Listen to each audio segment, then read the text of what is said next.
This is how I stole a house in Portland, Oregon and totally got away with it. So the first thing I did was find a vacant house that somebody was trying to rent. Next, I looked up how to break into a lockbox without using force.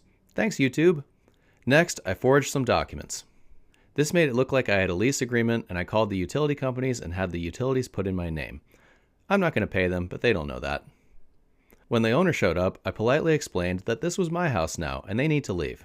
So they call the police and I show them my lease agreement and the utility bills, and they tell the owner that this is a civil matter and they've got to sue me. This made the owner super angry, so she lawyers up and tries to evict me. Of course, I can't afford a lawyer, so I call up a tenant advocacy group who gives me a lawyer that's 100% free and funded by taxpayers. So my out-of-pocket is still $0. So this lawyer fights on my behalf for months and months, really driving the owner crazy and costing her tens of thousands of dollars. Finally, the owner decided it would be cheaper to just give me a chunk of cash to leave rather than continue paying the lawyer. So she writes me a check for $10K and I move out. I didn't even have to clean the place up, and that's a good thing because I do a lot of drugs and the house looks every bit of it. Still no thank you note for aerating the walls, but whatever. So I just got 9 months of free rent in a house that otherwise would have cost me $3,000 a month, plus a nice cash for keys check. And I wasn't even charged with anything.